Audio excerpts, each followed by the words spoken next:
what's up, everybody? Welcome to the next episode of Dev and the Bear. Today we're going to be talking about the Fight Night 202, and then later we're going to get into some more of the parts that we thought were important from that night.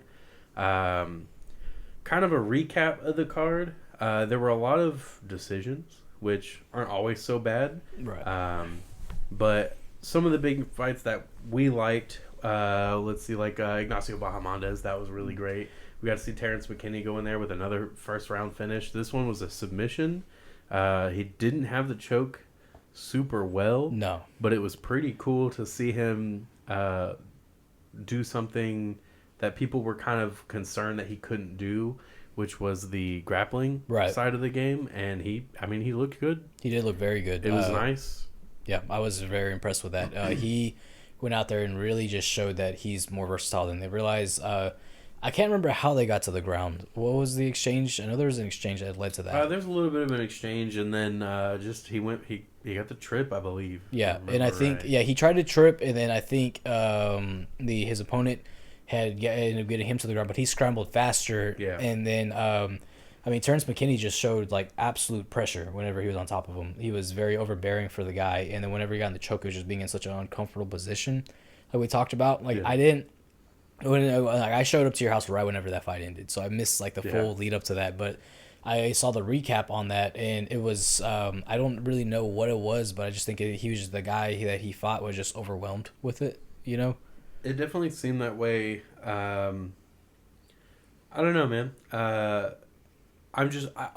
takeaway from that fight is Terrence McKinney's still undefeated. He's still going forward in this UFC career. He's showing the hype is real. I'm very excited for him. I'm excited to see his next fight. T-Rex all day. Let's do it. So let's go. So another fight was Ignacio Bahamondes and Rong Shu. That fight was really good. Mm-hmm. I was kind of hoping for more from Rong, but it was kind of just the Ignacio show. Yeah. And his strikes, he was landing on Rong, and Rong was kind of just like, I'm good. And he would shake his head and move forward. And it's like, cool, man, but you got to land at some point. And then it goes to the ground. And every time it went to the ground, and this was the area people questioned him in as well, just like Terrence McKinney, he looked much better than Rong Shu did.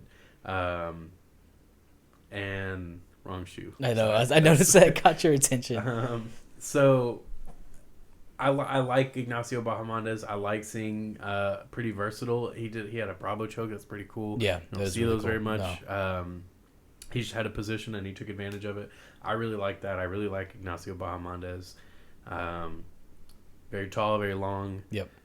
Fun to watch. His striking has been pretty exciting so far. Yeah, he's definitely fun to watch. And he's always looking for the finish. I mean, third round finishes back to back. Yeah. So it's not like we're seeing somebody just go in there and just in the fight real quick, and then people will still question who they are. It's like this guy is bringing the fight regardless of the first round or the third round.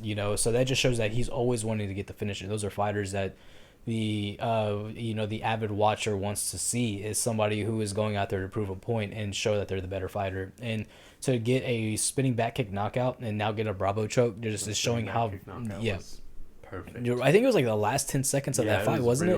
It was close to the end of the fight, and he gets that spinning back kick and he flattened that dude. And so it's showing that this guy is more than going to be a problem. He's a very tall lightweight as well. He's not small. He's like 6'3", I think. And so he's 6'3". I mean, you don't see lightweights that tall. Last guy we saw that tall was James Vick, and we all saw how that went, but I guarantee this guy has way better defense than James Vick.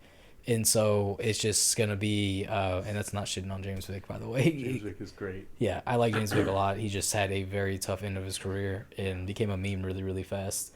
And it's just kind of going about that, and we'll see kind of where he goes now.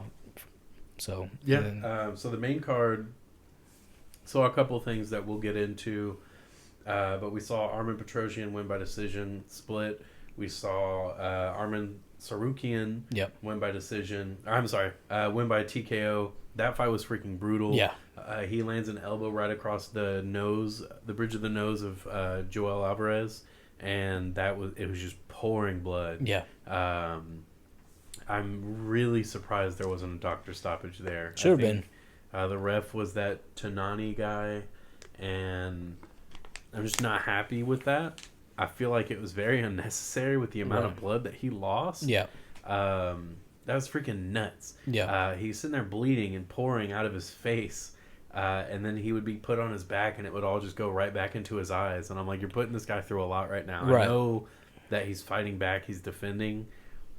It's a little unnecessary. It is very unnecessary. I mean, he lost a lot of blood. When they got up, it looked like somebody just poured like a bottle of water on him. He was just soaked. And same thing with Sarukin. He was covered in blood. And it's one of those things where it's like, I understand, like, this guy is still fighting back. And, you know, Michael Bisping even pointed out, and I believe Paul Felder did too, that even though he had blood in his eyes, and it makes it very hard to see, it stings a lot when you get anything in your eyes, especially blood. And he's still being active. He's still pushing forward. But the issue is that he is, like, he can't see, you know. He's pretty much blind at that point, just fighting off of instinct and off of movement. And we saw Sarukin eventually get the finish. Even though I don't like early stoppages, especially when the fighter is still actively going. I feel like that fight should have been stopped after the first round. I think it just makes sense, just because, like, what is he supposed to do? Or at least break it up and then get a doctor in there. Exactly, and the doctor might have stopped it.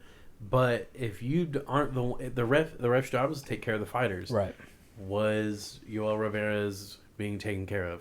I don't know. I kind of feel like no, because the dude's blood was pouring into his own eyes. Like, that's exactly. It's horrible. And that's the thing is, like, you know, I understand the referees probably have the hardest job in there, because they have to make sure that they do everything right. You're being watched by tons of people. You know, you're literally on TV. If you make one mess up, it's going to be everywhere, and that's just how it is. And they sign up for that job, just, you know. And but I still sympathize with referees, but it's still one of those things where it's like, you know, the fighter's health is in your hands.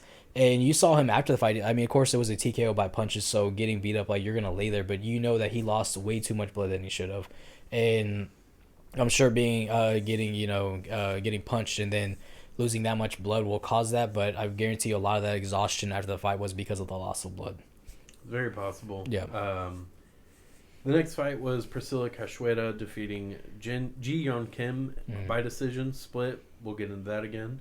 But Wellington Turman pulled off the submission on Misha Serkinov. Yeah. That is huge. Misha Serkinov is such an elite level grappler. To be able to submit him is a big deal. And at one point in the fight, Wellington had taken his back, and I was like, oh man, this is it. Yeah. I had him picked by submission in the second round. And it was in the first round when he took his back while standing. And I was like, I was perfectly fine. Hey, I'll lose 100 points as long as he wins by submission. Right. It didn't happen. Misha looked great. And then the second round, Misha's looking good. And then he gets on top, and he's landing some really heavy shots. And then out of nowhere, Beef Wellington just throws up that armbar from guard, and it was perfect. Yeah. It was so perfect. Misha tapped immediately. And I was so happy because I called it right down the line. I was so happy about that. I'm so excited. Anytime that happens on the Verdict app, I'm so happy. Don't worry about the rest of my picks. Yeah. Don't ask about them. I don't care. Yeah.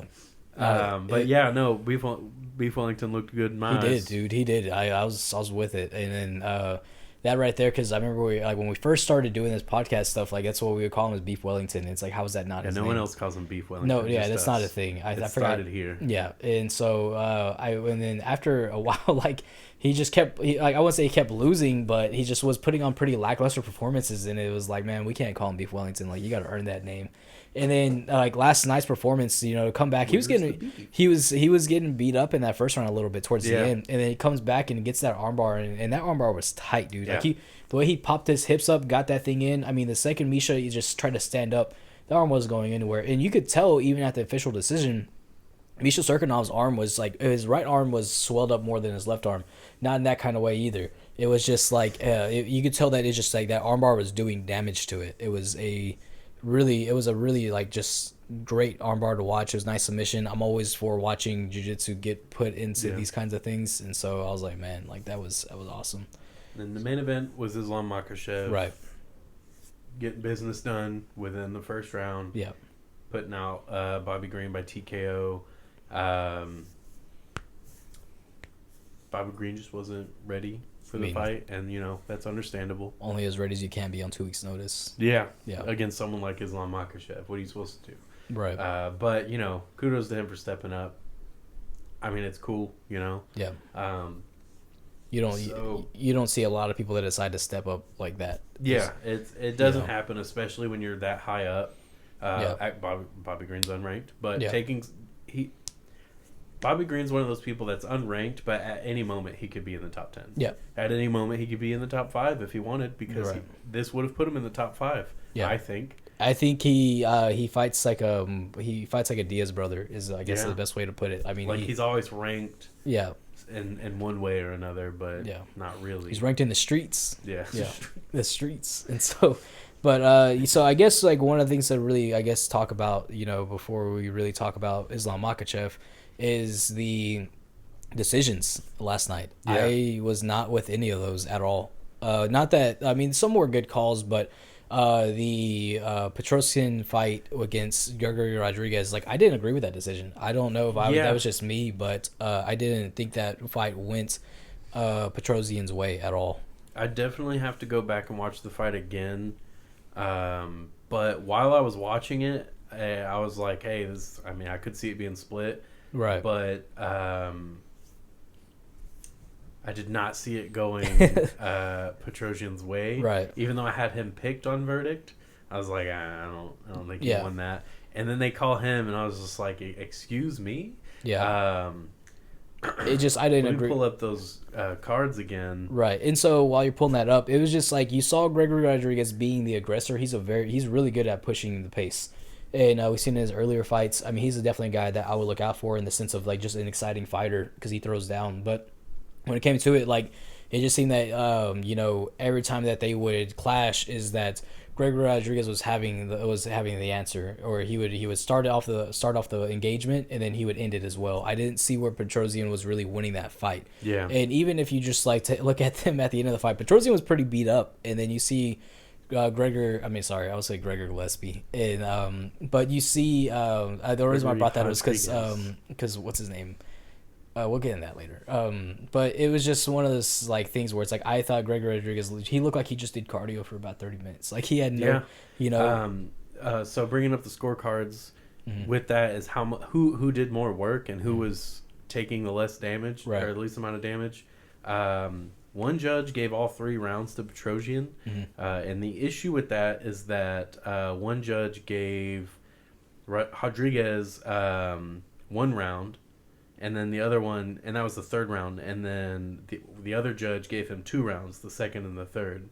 And so this judge who gave Petrosyan all 3 rounds, I don't know what fight you were watching. Right. And then between the 2 judges who gave him the 2nd and 3rd, okay, they agreed on 1 round and not the other 2. Right. The inconsistency with judging is so bad. Yeah. That it's getting to a point where we really need to be calling out these judges. Right. And I know everyone's going to be like, oh, they have a hard job. I don't really care. They have a job, and we need to hold them to a certain standard. Yeah. I mean... because not only that fight, but you also had the Ji Yeon Kim fight and Priscilla Cachoeira. Yeah. That fight, I think it was a little closer than Petrosyan and Rodriguez. Right. But I definitely think Kim won that fight. And I felt like maybe it was just me until I got on the internet. Right. When I got on Twitter, I saw so many people calling it a robbery and that Kim should have won. And I was like, okay. Because the 3rd round, if you go look at the numbers, she had almost 100 more significant strikes just in the 3rd round than Cachoeira did. That's ridiculous. And if you want to act like there was control time, maybe that went towards Cachoeira. Yeah. Nope. She had 27 seconds of control time. You can't tell me that outweighs an entire round of being outstricken. Right. It's stupid. That makes no sense. Right, because how does 27 seconds outweigh 4 minutes and 33 seconds exactly in a fight? And so that's just I don't know. I didn't agree with that decision at all. It becomes a thing where it's we need to start holding these judges accountable for what they do. These athletic commissions really need to start making a whole point in this. We see people like Adelaide Bird. Anytime you ever hear that judge's name read, just be ready for it to be a really fucked up decision. There's no other way to put that. Sal Diamato, that guy, man. Another one that judged that card. Adelaide Bird, Adelaide Bird is a boxing referee, And same thing with her. She's actually been under tons of scrutiny even in the boxing world because she's reffed plenty of Floyd Mayweather's fights, in fights that people argue that shouldn't have gone Floyd Mayweather's way. So they're like, she has to be paid off or something because there's no way that she's doing that well. And it's one of those things where it's like, do we start to see the change in this? And are we ever going to see a change in this? Because this is getting ridiculous to the point to where, with judging is that sometimes like even Dana White even says like we won't go back over there because their commission sends us these bad judges every single time, and that's what we're seeing with Vegas with Nevada Athletic Commission is they're not. So they just supply any refs out there. They don't really pay attention. Or even that's a state that's bad about is even Texas. I mean, we've seen it. We've seen it personally. You have bad refs that end up judging fights and they give bad scorecards, and it becomes where do we finally start putting a change in this? You know? And just to reiterate, all three judges gave Cachoeira the third round. Right. After we were just talking about the numbers of that round, which Kim had 166 significant strikes, right, while Cachoeira had like 60 something or 70 something. Right. So that 27 seconds of control time and I guess forward pressure while getting popped in the face the whole time, won her the fight in the eyes of all three judges. That it makes no sense. Right. I definitely agree that just because you're a ref doesn't mean you know how to score a fight. Right. You might know how to call it while you're in there, but you don't know how to score it. Right. And we're obviously seeing a huge discrepancy in the scores that we get from these judges. Sal D'Amato's a really bad one. He's been there for a long time. Mike Bell is one that we're starting to see a lot who gets some of these fights wrong. Rob Alexander has no business anywhere in an MMA event. Let's just be real. Let's be honest. Horrible ref, horrible judge. Yeah. No punches being held here. No. None. Yeah. So catch me outside, Rob Alexander. I know Robert Alexander. I know where you live. No, I don't. But it's getting to a point where it has to be stopped. Yeah. And I think that last card was a perfect example of why. Right. And I would kind of like to hear Dana White's take on this as well, because he has people that have ties to the Athletic Commission. And we've seen it with the Fertitta brothers, and we've seen how they were able to acquire the UFC because of the fact that they were so high in the Athletic Commission as well. So that's a whole different story, though. We can talk about some other time. So. Well, my big takeaway from the night was Islam Makhachev. What do we do with that guy? Who's going to stop him? Bobby Green went in there and tried, and let's be real, he wasn't going to do it. No. Maybe he called for a rematch. Maybe he could get it if he had a proper camp and everything, but we didn't get that, so let's look forward. Islam Makhachev's future in the lightweight division. What do we do now? Do we give him a title shot after beating an unranked Bobby Green? Do you put him against Bindel Dariush when he's ready? And how long do we wait for that? Yeah. So the biggest thing is going to be Islam Makhachev is a force, and we cannot look past that. Right. But the lightweight picture has so many. It's so top heavy right now. Yeah. I mean, the whole division is very talent filled, but it's so top heavy. So he has so many people so many sharks to look at and say, okay, you have to get through them to get the title shot, because I don't think that beating Bobby Green says that he should get a title shot just yet. But somehow beating somebody that's ranked outside the top 10 gets you a title belt with Khabib, and so that's where it gets kind of messy. Is how do we decide that he deserves the next title shot? I mean, granted, even how he got into the top 5 is he beat Thiago Moises, who's ranked number 11, and so now it's we're trying to figure out how do we know he's next? Because we see him just sandblast through these guys, man. He runs through them like a freaking hot knife through butter. He is doing phenomenal. Well, but go ahead. And so it's like we're so nice here.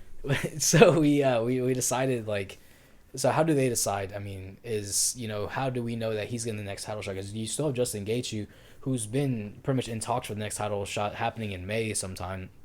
I think that just the only thing is they're trying to figure out the location where they would like to do it at. I want to say they're shooting for Brazil, but it's not confirmed. But it's one of those things where, you know, how do we start to get these rankings going? Because we saw guys like, you know, guys on the outside of the top 5, like guys like Gregor Gillespie. Well, that's what I was going to say. You don't even have to look. You might have to look to those guys, is what I was going to say. Because, like you're talking about with Gaethje, he's going to be fighting Oliveira. Yeah. So you put them aside. They have to be put on the shelf because if they're going to be fighting for the title, that excludes Islam Makhachev. Right. But then who does Islam Makhachev fight that deserves that fight? Dustin Poirier, who just recently lost. Right. Michael Chandler, who's on a losing streak. Right. These top guys, Beneil Dariush is the other one, but, you know, are we really going to wait that long? Is Islam Makhachev going to wait that long? So do you give him someone in the top 5 where it still kind of doesn't make sense because they're moving down? Or do you give him another guy ranked below him, or maybe even another unranked guy? One of the things I was going to point out too is we're not going to know when Islam's going to be back because Ramadan's coming up, so they don't fight during Ramadan. They can't, you know, and it's his religious beliefs that he participates in Ramadan every single year. So now he's talking about coming back in the fall. Why should he be able to wait all the way till the fall to get a title shot? You know, because this division needs to keep moving. There's a lot of guys in this division that need to get a chance to move up in the division. And it's very, very stacked. There's a ton of fighters in that division that aren't even ranked, that should be ranked, you know. And so I think we're trying to just play by ear, but I don't think he should get the next title shot. And to have to be able to have the chance to be able to wait till, like, you know, August or September for that title shot doesn't make any sense either. Just because he's that good, it's like you still need to prove that you're that good because you're not the champion. Yeah. When you're the champion, you can call the shots like that if you want, just like Khabib did. I agree. I think he needs one more. It sucks. It's crazy to say that he needs one more, but I do think he needs one more because beating an unranked fighter who took it on short week notice doesn't really get you title shot. Right. But then who do you give him? Do you give him a top 5 guy who's on his way down, or do you give him someone who makes it to where it still doesn't make sense? It's a tough situation for him, but it's very interesting, and it's going to be interesting to see how the UFC handles it. So let us know your thoughts on that. Let us know your thoughts on the judging. What can possibly be done to make a difference? That's Fight Night 202. Yep. So leading into this week, we have UFC 272, which is headlined by Colby Covington going against his former best friend, Jorge Masvidal. But before we get right into that, we're not going to spend too much time on anything else, we thought it'd be best to point out some sleeper cards that y'all should definitely look out for if you have the time to catch these prelims. Sometimes actually lately it feels like these prelims have been better than the main cards. Yeah. I mean, and that's just like, and that's just my opinion. You know, some people might disagree, and if you do disagree, let me know and point out some fights from the main cards that you enjoy a lot. But some great fights to be looking out for. On the prelims, this is going to be Brian Kelleher taking on Umar Nurmagomedov.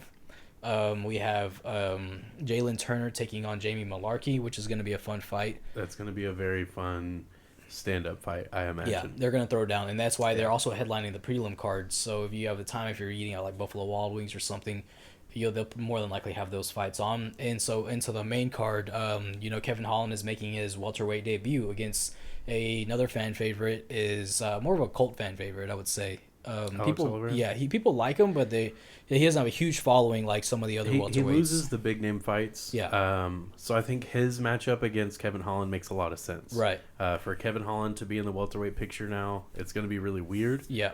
So fighting someone like Alex Oliveira makes a lot of sense. He's a big Kevin Holland is a big welterweight when you think about Alex Oliveira is too. Yeah, and so those guys are going to throw down. I expect a great fight. You know, Cowboy Oliveira's had great fights with guys like Cowboy Cerrone, Mike Perry. Who he's fought a number of guys I can't think of off the top of my head, but I mean I'm sure you know who I'm talking about. And so now another fight for a fighter that you're a big fan of is Bryce Mitchell taking on Edson Barboza.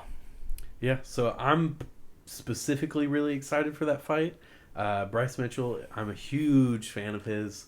Thug Nasty. Yeah. Amazing jiu-jitsu. Some of the most fun to watch jiu-jitsu in MMA right now. This dude can do it all. He's done, he have 2 twisters? Yep. Which is one of the most rare submissions you can have.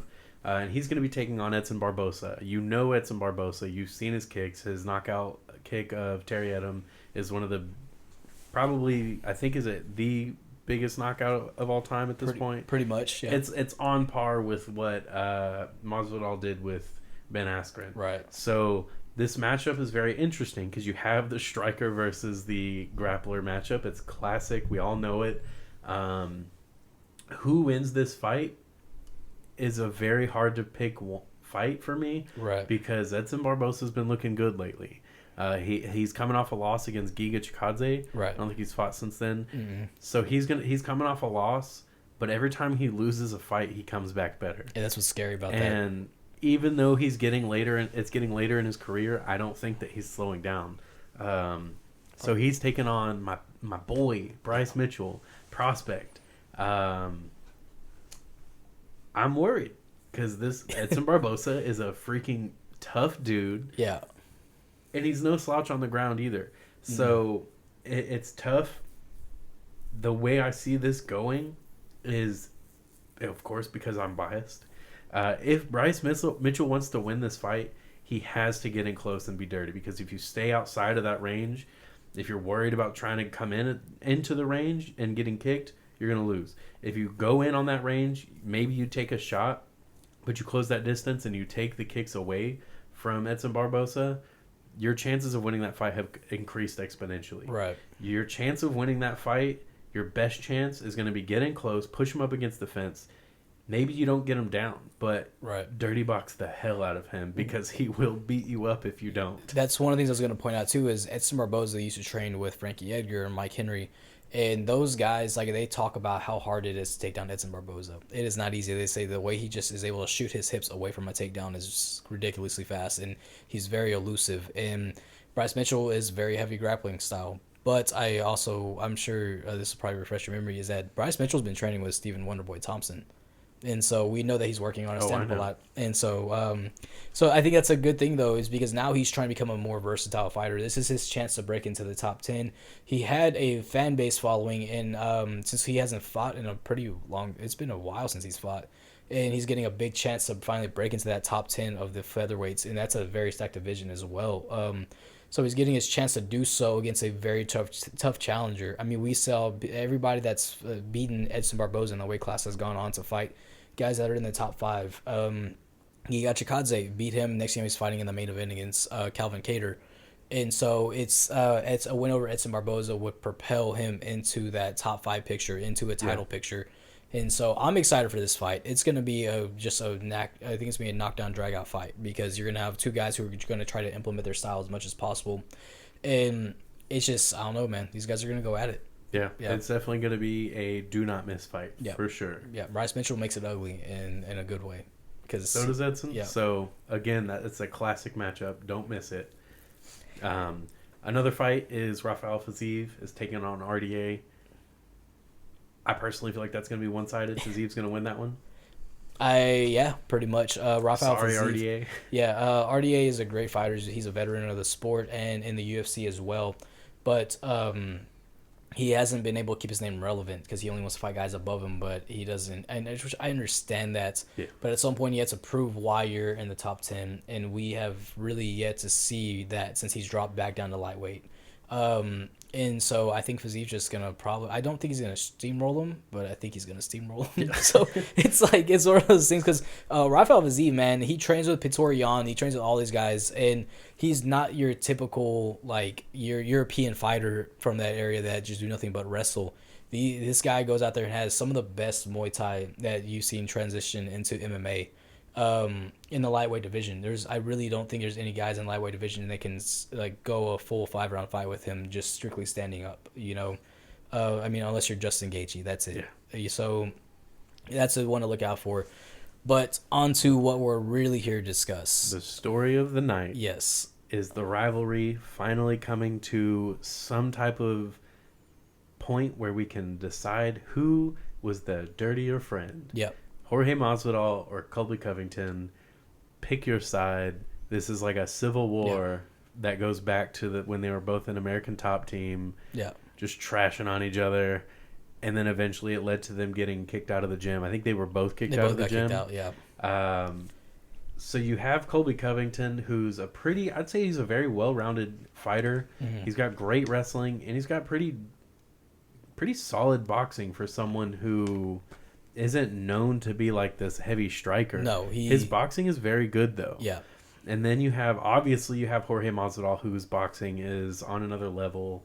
The way that he can call out a moment in the fight where he sees that he has an opening, he takes that opportunity. He's like a snake. He strikes and puts you down. Yeah, and Masvidal is really good as well. And we saw it against Darren Till, is that whenever he sees that opening, he will make you bite on something to get that opening back, and that's when he capitalizes on it. Masvidal has that that step and left hook, and that's the one that he knocked out Darren Till with, and he's used it before in other fights, and it's crazy how he knows that will work every single time. He used it against Kamaru Usman, and I mean he was probably just like barely off from landing that before until Usman knocked him out in that first round in the second fight.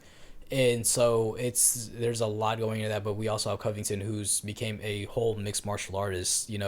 Going back into with these guys, there's a lot of people who knew both these guys that are chiming in. Tyron Woodley said that that Jorge Masvidal used to big brother Covington all the time. Really? Yeah. Like he openly came out and it was like, yeah. With Masvidal, he used to always kind of just put him in his place and this and that. And it's kind of hard to know if that's the truth or not, because we also have video footage of those two guys wrestling for an hour straight and we saw Covington just ragdoll Masvidal the whole time.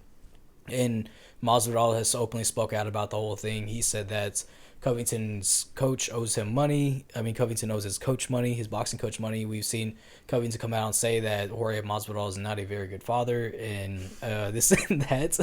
Dude, I'm excited for this press conference. These guys are gonna talk so much shit to each other, and it's like we need. I think this sometimes with these good cards that's what we miss out on, is these hyped up press conferences, and that's what makes the fight. That's why you always want to watch McGregor fight, is because he would go into the press conference, talk a bunch of shit, then go out there and do it, And we haven't really seen that lately. We see it, but it's not as entertaining, And these guys genuinely fucking hate each other, and I'm all for it. So I think the question is, do they go in there and fight like they don't hate each other, or do they stick to their game plans? I think so. This is what I really feel like Colby's going to try to do, because I have two opinions on that. Is that I think Colby's going to go back to his wrestling roots and let Jorge Masvidal know, hey, I'm still better than you. I think that honestly, I'd love to see it. Yeah. If I'm being honest, I personally would love to see it. It wouldn't be a fan favorite fight, but it would be just an absolute you just bully him. And then with Masvidal, I'd love to see him laugh while doing it. Yeah, just talking shit the whole time. Yeah. Where's your kid at? So it's like going into Masvidal's side though. I see Masvidal looking for a crazy knockout like he did against Ben Askren against Colby Covington. I don't see him running off the fucking gate with a flying knee, but I'm sure he's planning for something to make Colby bait on it, because he knows that, hey, with these guys, I can just kind of do whatever I want. And I see a more focused Masvidal as well, because with his past couple fights, against Diaz and then both of his fights against Usman, is whenever he would have that room to really engage and show off what he's good at, he likes to showboat a little bit. Yeah. And that's what we saw right before he got knocked out, and it's starting to cost him. Yeah, and now I think that's what I don't think he's going to do that in this fight. I think he might do it a little bit, but not to the effect to where it's going to cost him a whole fight. So because with the Diaz fight, he showboated in the Diaz fight in the second round, and it's like with that is like he probably could just finish that fight right then and there if he wanted to, because he beat the shit out of Nate Diaz. People say it's a good fight. It's like, no, that was a dominating fight. I thought it was a good fight because I was going for Masvidal going into that fight, but if I had to pick a way that this fight's going to go down, I agree with you. I think Colby Covington's going to take it to the ground and pummel Jorge Masvidal, because Masvidal's not used to being on the ground. He's uncomfortable on the ground. We've seen that. Right. Or at the very least up against the cage. So I think Colby Covington goes out there, out grapples and dirty boxes, makes it his fight, and doesn't ever allow Masvidal to have that kind of space to be able to find the shot that he wants to finish the fight with. Right. That's my thoughts. So your pick for this main event is Colby Covington? Colby Covington, I'd say by decision. By decision. I'm going Jorge Masvidal, second round knockout. All right. Calling the stoppage and everything. Yep. Well, what are your thoughts? Let us know. UFC 272 is going to be a big one. It's exciting. This is exciting stuff, isn't it? But before we finish, I do want to, there's a couple things that happen. Obviously, the world's going through a lot right now.